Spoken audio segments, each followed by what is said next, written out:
Hello everybody, it's Jen, Scrapbena Creations. I'm back with another design team project for Not2Shabby shop. So this is the card I'm making today. I'm using the Woodland Buddies stamp set by Not2Shabby. Thought it would be fun to create a fall themed card using this set. Given the first time I used it, I made more of a pastel spring wreath with all of the little elements, the feathers and the leaves.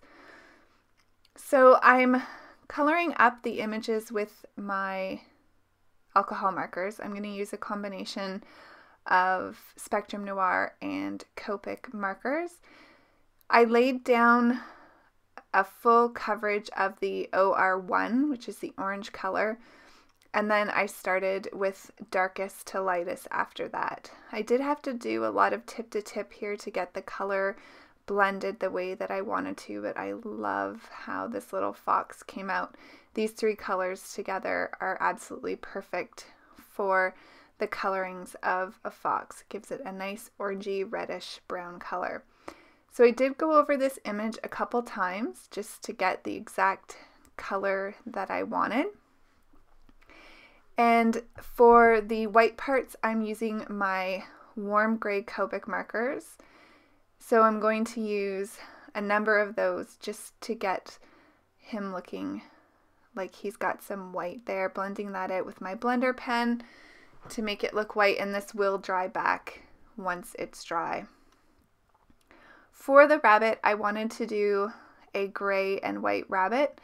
So I'm using the W5, W3, and W1 for the darker spots on the belly and the muzzle and inside the ears. And then I'm going to make his body, or her body, more of a white color using the warm gray one and the blender pen. I only kept the coloring in of the images I ended up using on the card, but I did color up all of these images and then I cut them out with my brother Scan and Cut. So for the sign, I'm using the E25 and the E23, and then I'm bringing in the E13 just to give that a wash over, to give it more of a reddish brown. Originally I thought I was going to use the squirrel and the little porcupine, but I wasn't able to fit them all on the card. So now I'm just doing some white detailing here. I will color up the mushrooms and the little flower in the bunny's hair off screen. So I wanted to play with some of my new, well, one of my new Distress Oxides. So I'm using the crushed olive to create a background here. In hindsight, I wish I would have mixed in a little bit of the forest moss. Sometimes when you make a card, you kind of get to the end, turn off the camera, and you're like, oh, I should have, would have, could have, if I did it all over again. But that's okay. That's the fun of card making. You can go back and recreate and do things differently. So I'm just using my wonky stitch die here just to give some detailing around this panel. This was a Bristol Smooth cardstock panel that I cut out. And the card base, I just use 110-pound Recollection cardstock. So you saw there that I did use my Distress Sprayer just to add a little bit of water distressing to the back panel. I colored up one of the mushrooms the same orangey color as the fox, and here's a green one, which I was trying to get the background to look like, and I think the crushed olive does look like the lighter portion of the mushroom, but the forest moss just would have brought in a little bit darker of green to add some extra depth to the background. I colored up a lot of the accents with the red. I used R59, R39, and R29 for those, just to give them a really nice dark autumn red color. I knew that I wanted to use this signpost, but I couldn't figure out how to make it fit on a standard A2 size card, which is 4 1/4 by 5 1/2. So I thought, okay, I'm not going to use it. And then as I got going with the card, I really wanted to use it. So I was trying to see if I could get this on. The stem, or the post, I guess you'd say, wasn't quite long enough to go down to the ground, but I thought that was fine, that it could just look like it was behind the mushrooms, not on the same kind of grounding level as them.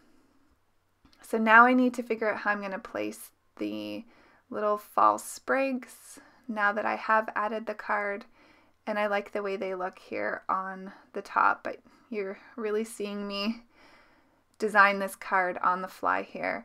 So for the post, I'm going to bring in the Love You a Latte by Lawn Fawn. This is part of their new release, and it has a sentiment that says Happy Fall. So I'm going to stamp that into the wooden sign here. And I think it's fun to mix and match stamps to get exactly what it is that you want. I thought that there needed to be something else down here, so I added the little acorn. After the card was finished, I also placed one under the green mushroom to the left, and that just balances out the card a little bit better. So when you see the picture, you can see that I tweaked it a little bit after the video. I also used some glossy accents on the mushrooms and the little flower in the bunny's hair. But this card is super simple to do. Most of the magic is in the coloring, which took the longest to do. And then I just adhered all these down using my Nuvo Deluxe adhesive. I decided to ground them in the end. I think it would look cute to have a ribbon here. That was kind of an afterthought as well. So I'm using Warm Gray 3 and then Warm Gray 1. And that will be my card for today. I hope you enjoyed, everybody. Have a great day, and I'll see you soon. Bye!